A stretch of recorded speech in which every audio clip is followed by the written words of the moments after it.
Hi, and welcome to your fourth day of polar coordinates. Today we're going to compare polar and rectangular equations. We're going to start off with something that people may have seen before. Hopefully you've seen before. We're going to take this triangle and we're going to find the cosine of theta.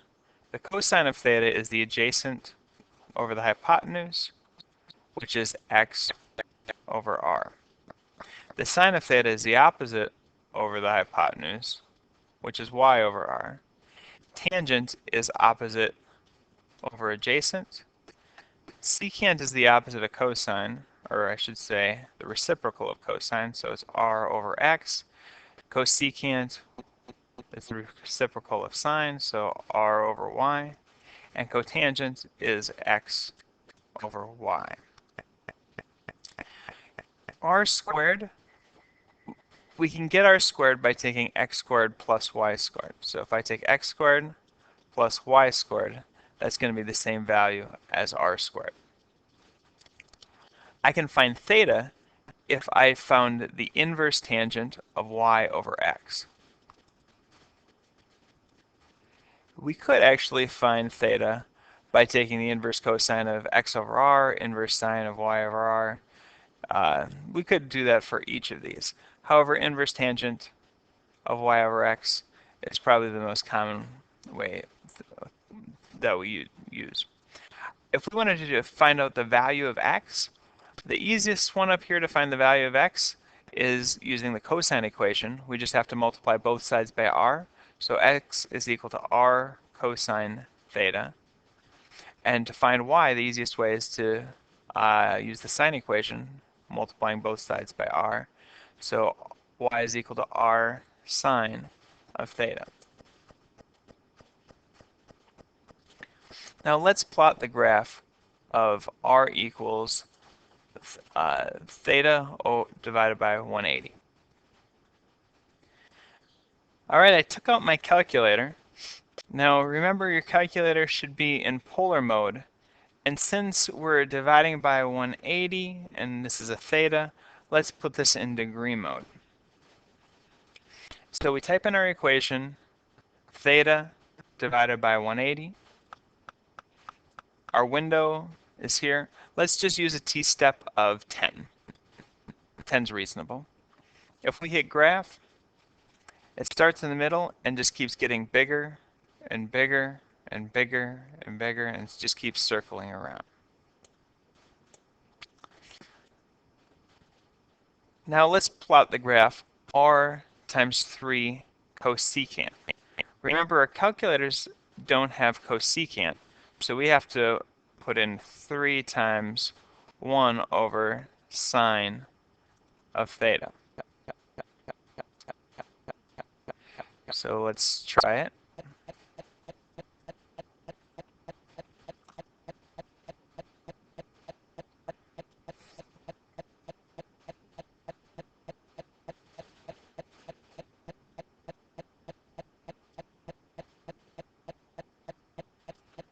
If I hit graph, I think it looks like a straight line right across at 3.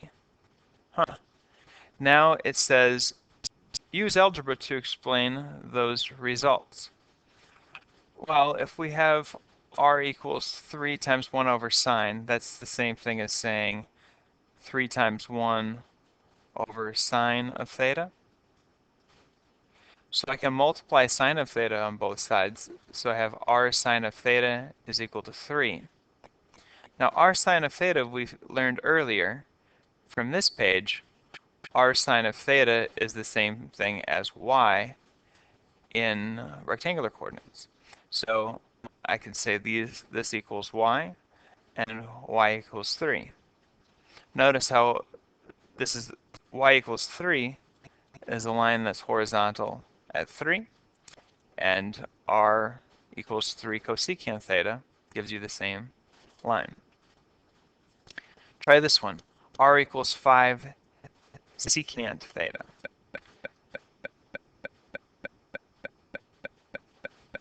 So this will be 5 times 1 over cosine now.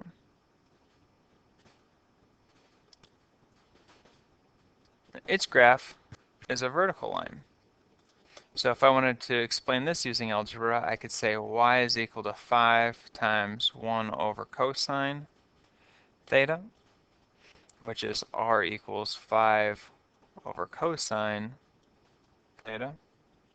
If I multiply cosine on both sides, r cosine theta is equal to 5. And from this page, we learn that r cosine theta is equal to x. So this is x is equal to 5. Try this one.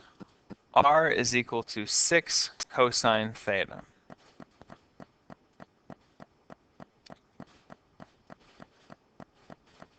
So we don't need any of this other stuff.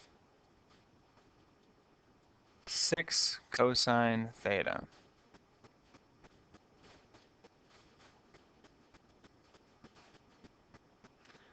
Looks like we have a circle. Huh. Now let's see if we can use algebra to describe this.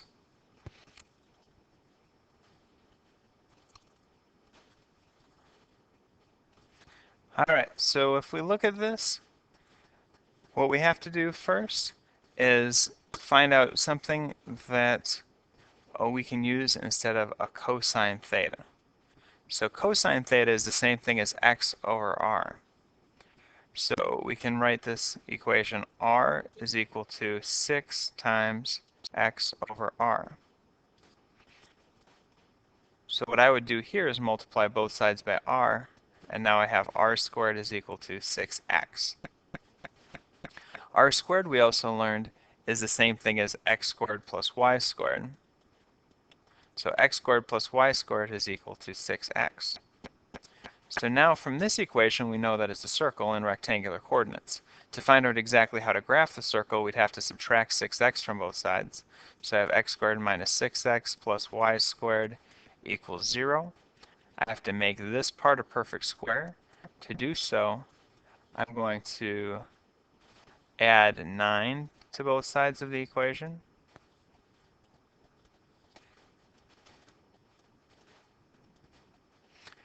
So now this part here can become x minus 3 squared plus y squared is equal to 9. So it's a circle that's moved to the right 3, and it's not translated up or down, and its radius is the square root of 9, which is 3. And that's exactly the graph we got here.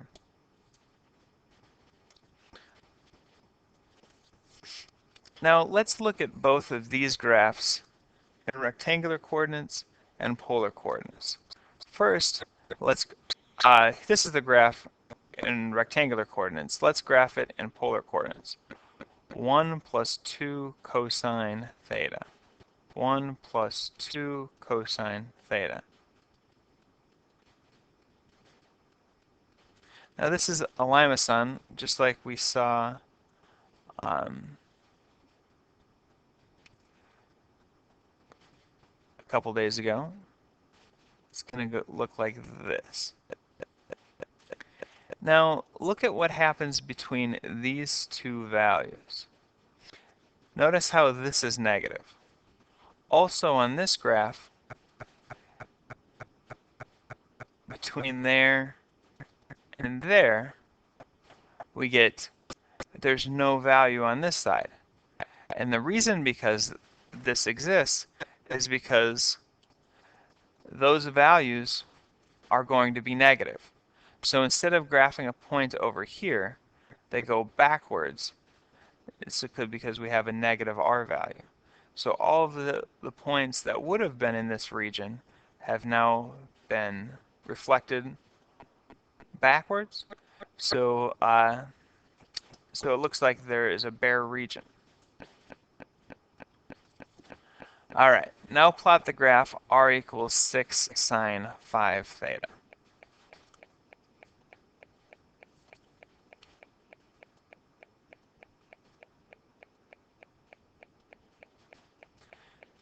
We get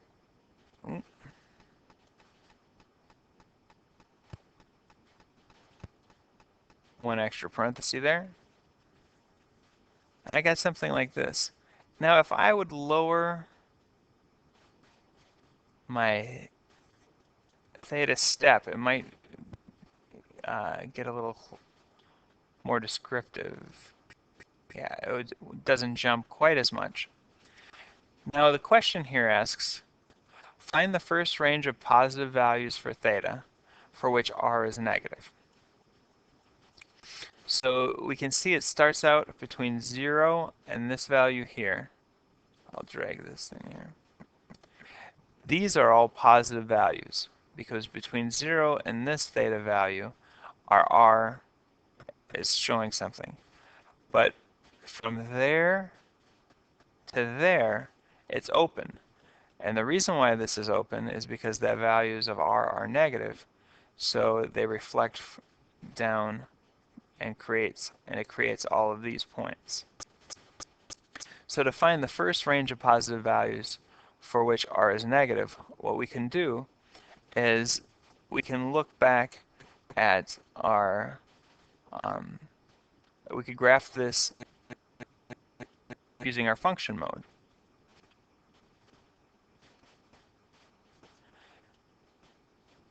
In graph 6, sine 5, now it's going to be an x because we're back in function mode.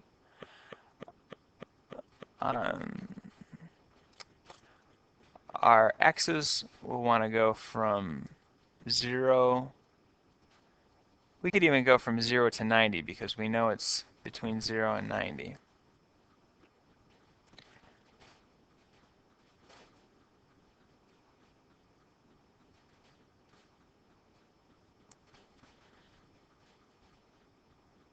All right. So we know this goes from 0 to 90. Now, let's try to figure out what value this is. We know the period of sine is usually 360. So this is shrunk by a factor of 5. So if I want to find out what one period is, I just take 360 divided by 5 and get the value of 72. So it'll do one loop by the time it gets to 72. Now half of that would be here, which is 36. So between 36 and 72, those are the values where it creates this leaf of our rows. So that's the first range of positive values for theta, in which r is negative. Here's your homework. Good luck.